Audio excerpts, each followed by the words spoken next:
My dogs smell meat. Anna Mary's mind raced. She remembered what her mother had said. If anyone stops you, you must pretend to be nothing more than a silly little girl. She stared at the soldiers.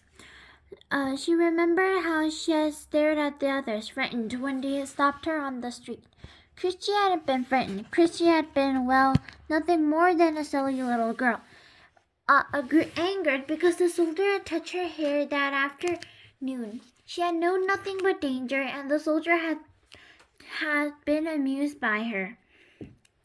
Annamere willed herself, with all her being, to behave as Christy would. "Good morning," she said carefully to the soldiers.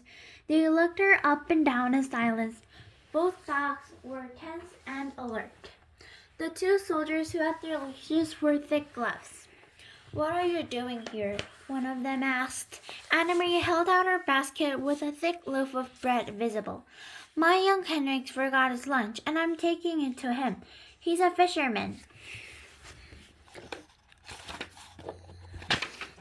The soldiers were looking around. Their eyes glanced behind her and scanned the bushes on either side.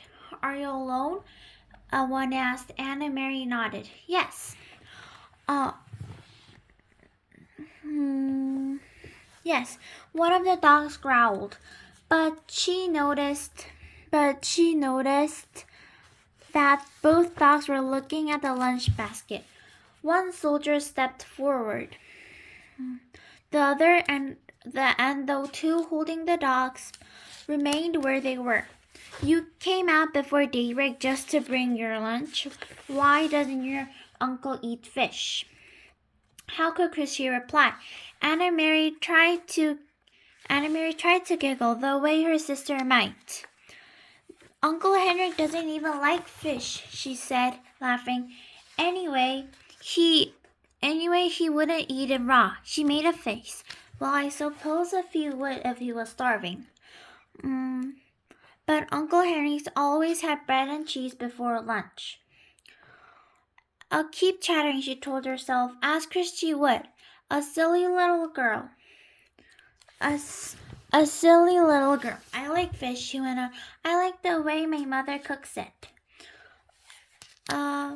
Sometimes she rolls it in breadcrumbs," and the soldier reached forward and grabbed a crust of loaf from the basket. He examined it carefully, then it broke in half, pulling the two halves apart with his fists. That would enrage Christy, she knew. "Don't," she said angrily. "That's Uncle Henrik's bread.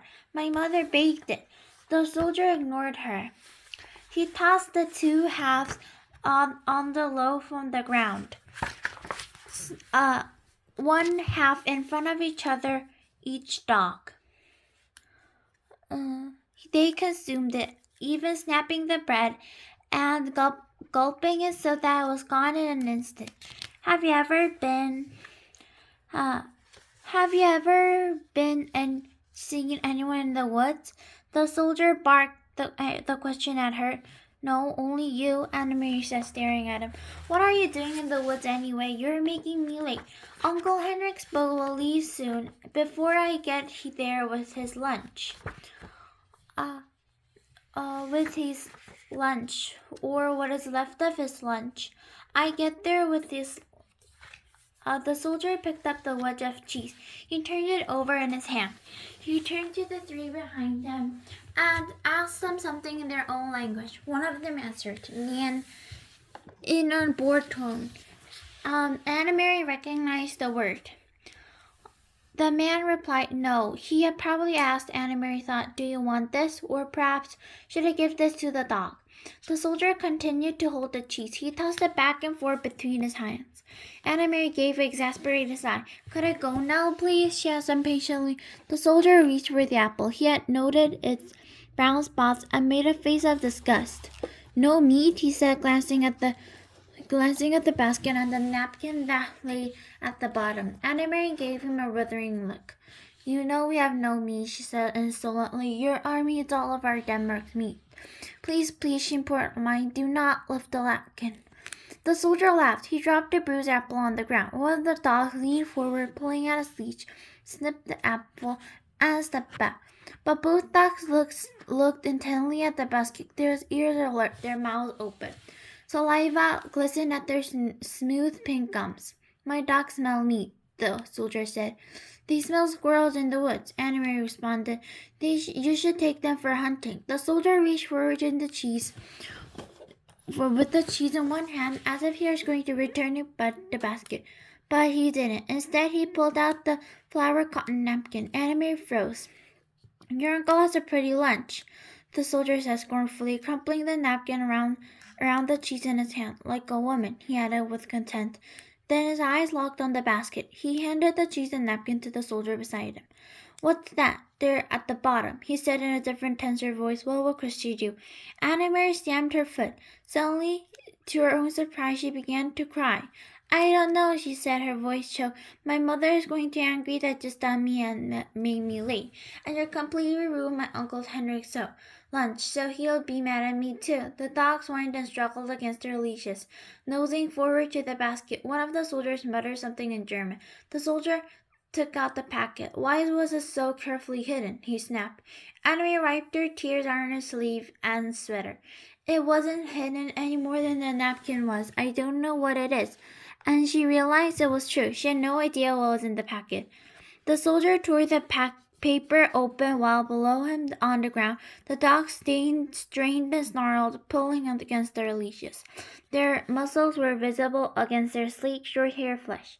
He looked inside, then glared at Anna Mary. Stop crying, you idiot girl, he said harshly. Your stupid mother has sent your uncle a handkerchief. In Germany, the women had better things to do. You don't stay home hemming handkerchiefs for their men. He gestured with the folded white cloth and gave me a short, caustic laugh. At least she didn't stitch flowers on it. He flung to the ground, still half wrapped in the paper, beside the apple. The dogs lunged, sniffing at it eagerly, then subsided, disappointed again. Go on to your uncle and tell him the German dogs enjoy the spread. All the soldiers pushed past her. One of them laughed and spoke to each other in their own language. In a moment they had disappeared down the path, in the direction from which Anna Mary had just come. Quickly she picked an apple and opened the packet with the white handkerchief inside. She put them in the basket and ran to the bend toward the harbor, where the morning sky was now bright and the early sun, and some of the boat engines were staring at their strident din. The inner bog was still there at the dock. Uncle Henrik was there, his light hair windblown and bright as he knelt in the nets. Anna Mary called to him and he came to the side, his face worried as he recognized her at the dock. She handed the basket across. Mama sent your lunch, he said, her voice quavering, but the soldiers stopped me and they took your bread. He didn't dare tell him more. Then Henry glanced down at the basket. She could see the look of relief on his face and knew what it was because he saw the packet was there, even it was torn open. Thank you, he said. A relief was evident in his voice. Anna Mary looked quickly around the familiar small boat. She could see the passageway into the empty cabin. There's no sign of the Rosens or the others. Uncle Henrik followed her eyes and puzzled look. All is well, don't worry, everything is all right. I wasn't sure, but how, because of you, Anna Mary, everything is right. You run home now and tell your mama not to worry. I'll see you this evening. He grinned at her suddenly. They took my bread, eh? I hope they choke on it, he said.